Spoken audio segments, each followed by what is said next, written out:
we'll go to my feed, I reckon, and we can sort of take a look at our lobby space, I guess. What is the official term for this space that we're going to feed into? Once Josh is able to kind of hit that switch. There we go. So this is it, right? This is our tech preview build. We're looking at it right now live. Yep, this is the essentially the menu that you're going to hit as soon as you boot up. So you can see like the multiplayer and academy options there. If you hit start, you can get into our main settings, and there's a few settings I think we want to show off. Let's take a look. I mean, no, I like settings. No one's ever seen these settings in detail before, so we'll kind of take a look here. So we want to make sure, obviously, players understand, and like first thing you should do if you're going to be in the tech preview this weekend, probably just kind of get acclimated, tweak your settings to your liking, just make sure that things are sort of the way you want them, if you will. So I think, I'll just quickly scroll through. I'm not going to speak to every one of these. I think we'll be here all afternoon, but I think you're going to find a lot of sort of what you'd expect to find in some regards. Hold the sprint if I want to do that. I can kind of really dial in my sensitivity and all that. I'm pretty casual, so I kind of tend to just run default in a lot of cases. I'm not afraid to admit that. Yeah, I think that I've never gotten into all the zoom sensitivity settings, but I'm just worried I would get myself into a state where I would just never land a shot again, or who knows, maybe I would suddenly sort of evolve to the next level.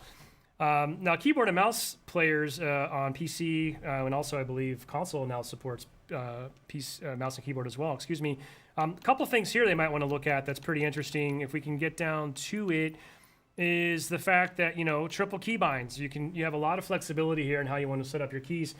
I want to give a shout out, as all the work that happened over the last couple of years to update MCC and bring that to PC, and all the fantastic work by the pub team, being able to have triple keybinds was super important to the PC community. That was great feedback that we heard, and that's a good example of just one of taking those learnings and kind of that experience and bringing it over to the Infinite side. Yeah, I think we owe a great debt to all the work that MCC and the publishing team has done with diving in, like feet first into the PC environment and getting us ready for this.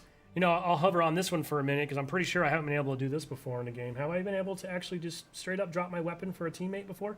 Not that I know of, and honestly, it's been quite fun to use, especially when you're playing with like some less experienced players. You can just secure rockets for them and then hand it over to them. They get to play around with a power weapon that they might not normally have gotten. So, dare we say maybe this is the end of betraying your teammates to take sniper? Yeah, now you just gotta extort them, I guess. Possibly. Cool, so a whole bunch of stuff here. This is something else that we, I think was mentioned in one of our employee spotlight blogs, but marking. This is also a new element to Halo games. Yeah, and I've actually been really happy with the marking system. So if you're on PC, it is super easy just to mark everyone you see, and the game rewards you for it. You actually get points. You get a mark assist if someone kills someone who you've marked, and stacks with your normal assist points. And I believe there's a medal you can earn for marking enough people who get killed. So I'll just kind of scroll through here quickly so we don't totally get inundated in settings, but it just goes on and on and on. So let me go over here to video as well. Something else I just kind of wanted to point out, which by the way, that is criminal for me to be on a FOV of only 70, but we heard, I think this has always been something Halo fans have wanted. We know, and everyone knows, the FOV really does have a dynamic impact on your experience in terms of not only just your vision, but the sensation of movement and speed. All those things are greatly impacted. So pretty awesome to me that on day one we already have a field of view slider, and this is going to be available on, I think, on multiple platforms. It's not a PC-only feature. That's correct, yeah. I mean, what's your preference? I kind of generally like to kick it up here, maybe in the 90 to 100 range. I mean, we can go, all the way up to 120 if we really wanted to? Yeah, I usually like to kick it in 95 to 100. All right, well, I'll split the difference. We'll go 95 there. But yeah, just kind of go through here. Lots of different nuanced graphical settings to really allow people to custom tailor based on, their own personal preferences, what's most important to them on their PC hardware. If I didn't mention that, if it's not clear, we are playing on PC here currently. So, you will not have the full breadth of all these options necessarily on every platform. But clearly for PC, it makes the most sense. I thought this is pretty cool too, being able to sort of opt in or opt out of something that we call speed lines. So when you're sprinting in the game, we have some cool visual effects that help sort of really convey that sense of increased speed. But if I don't like it, I can just turn it off. Yeah, I think the fact that we've got so many settings that are tailored so that you can fully immerse yourself, or if you're looking for a stripped down experience, if you don't want that, you can turn it off. Same thing goes, of course, lots of audio customization here. Want to make sure people are aware of like things like subtitles. You can turn those off and on if you want to. I did want to call this out as well. I know you and I were talking earlier about this, but just a little bit of a public service announcement for anyone playing this weekend in the tech preview. By default, currently in this build, your mic is just set to full open, full hot. So some people might like that, some people may not. Personally, I was kind of caught by surprise when I was saying a bunch of stuff in the game and I thought it was private. So I just wanted to pass my learnings on to you so no one gets kind of caught maybe in a precarious situation there. So yeah, a lot of different options here, including Spartan Chatter. We'll hear a little bit more of that when we roll some more footage. And then the last thing I thought would be kind of cool to really point out, we've talked about this a little bit briefly in some of our blogs, but we have this new system that we're calling Friend and Foe, right? Which, in order to really support and embrace our goals and our aspirations about leaning more into player expression and having a lot more cool ways to customize your own Spartan and your own Spartan journey, it just didn't really work anymore to force everyone into a default red or blue model, right? Right.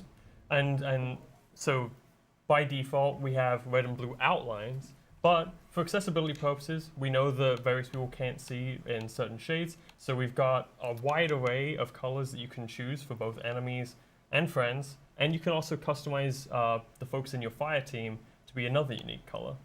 Yeah, it is really flexible, really cool. I also personally being able to sort of, if I want to go old school and display a full gamer tag above someone's head, I could do that. Also helps me sometimes when I'm personally just trying to register a friend from foe.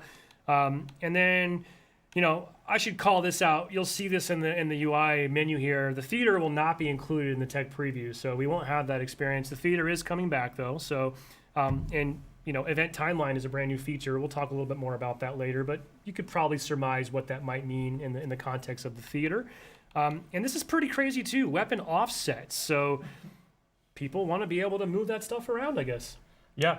I know people who like to get a slightly different gameplay experience based on some old school games where they have the weapon more centered, or some people like to just push it way off, or so far off that they hit their mic. Sorry about that.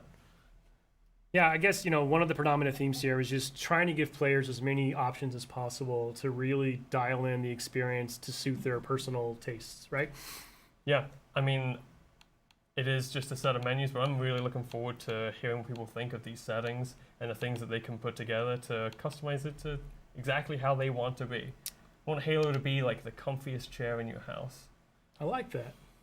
All right, so let's back out of the settings. Something else I think we want to point out to participants in the tech previews to keep an eye on this weekend, the news feed. Wow, this is like next-gen news. No, seriously. This is just good to keep an eye on if you're playing in the tech preview. We will probably use this to convey updates over the course of the flight, critical information.